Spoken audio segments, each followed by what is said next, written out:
오늘 이 10장은 굉장히 우리에게 중요한 교훈을 하는데, 첫째는 뭐냐면은 몰라서 구원을 못 받는다는 것입니다. 열심히 있어야 하나님께 유대인들이, 그런데 올바른 지식을 따르지 않았어요. 대부분의 사람들이 몰라요. 우리의 가족도 모르고 우리의 친구도 모르고 성실하게 평생을 살아오신 우리의 아빠도 모르고 몰라요. 그저 착하게 살면 되지, 그러면 구원 받는 거겠지, 이렇게 생각하는데 이것이 잘못된 지식이다 이렇게 말하고 있습니다. 그리고 이러한 잘못된 지식이 구원의 걸림돌이 되고 있다라고 말하고 있어요. 하나님은 말이에요, 죄인이든 누구든 예수님을 통해서 죄사함 받고 의롭다함을 얻도록 누구든지 하나님께 나오도록, 그래서 죄인이 구원받는 길은 아주 넓은 것입니다. 그런데 스스로 자기의 선한 행위로 하나님을 만족시킬 수 있다고 여기는 사람은 그 선한 자기의 행위를 의지하면서 그리스도를 거절하는 것이, 그러니까 아이러니하게도 그들의 선함과 열심이 구원의 걸림돌이 되는 것입니다. 그는 율법이 폐쇄된 길임을 모르는 것입니다.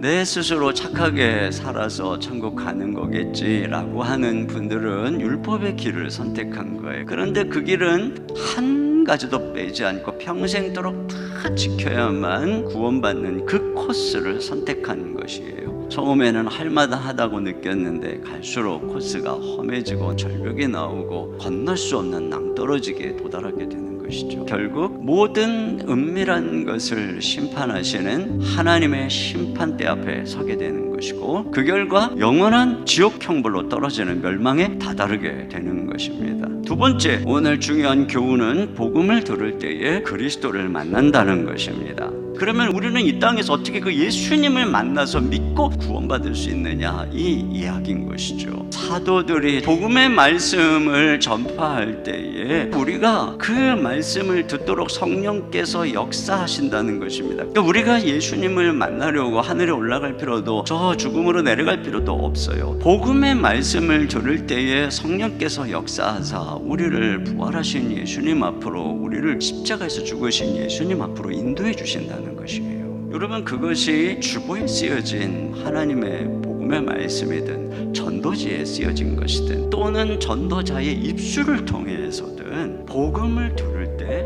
사람들이 그리스도를 만나게 되는 것이에요. 우리가 어떻게 그런 구원을 받는 것이냐면, 그래서 먼저 순서대로 하면 마음으로 믿는 거예요. 마음으로 예수님의 죽음과 부활이 믿어지는 거예요. 그래서 그것을 입으로 시인해서 구원을 받는다 이렇게 얘기하고 있어요. 그러니까 먼저 내적으로 마음에 믿는 고백이 있어야 됩니다. 여러분, 우리가 내적인 믿음 없이 입술로 고백하는 것은 거짓 고백입니다. 반면에 내적으로 믿는다면 입으로 시인해야만 구원을 받는다 이렇게 기록하고 있어요. 성령께서 우리의 마음을 열어서 믿어줘요, 은혜죠. 그런데 중요한 것은 내 입술로 고백함으로써 받아들여야만 드디어 구원이 이루어진다는 것입니다. 우리가 믿는다고 하면서 아직도 세례를 안 받거나 복음 전도를 통해서 그분을 다른 사람 앞에서 전해보거나 자랑해 본 적이 없거나, 또는 믿지 않는 회사나 이런 분위기 속에서 예수를 믿는 것들을 숨기거나 시인해 본 적이 없다면 그 분들은 과연 내가 진정한 구원에 이르렀는가를 점검해 봐야 합니다.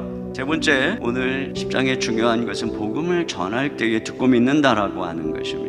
14절 하반절에 보니까 전파하는 자가 없이 어찌 들으려 이렇게 얘기하고 있습니다. 전파하는 자가 있어야 된다는 것이죠. 누군가가 그에게 전도해야만 그가 들을 수 있다는 것입니다. 여러분, 하나님께서는 사람을 구원하시되 전도라고 하는 방법으로 구원하시기로 작정하셨어요. 고린도전서 1장 21절입니다. 하나님의 지혜에 있어서는 이 세상이 자기 지혜로 하나님을 알지 못하므로 하나님께서 전도에 미련한 것으로 믿는 자들을 구원하시기를 기뻐하셨도다. 그렇습니다. 이 전도라고 하는 것이 예수님의 죽음과 부활을 전해주는 거잖아요. 그게 이성적으로 생각하면 굉장히 미련한 것입니다. 그런데 이 복음을 전할 때 성령이 역사해서 그 사람의 마음을 열어서 그리스도를 만나게 해주신다는 거예요. 그래서 하나님께서는 다른 방법이 아니라 전도라고 하는 미련한 방법으로 구원하시기로 작정했다는 것이에요. 그러니까 우리가 이 복음이 전해지는 교회로 데리고 오는 것입니다.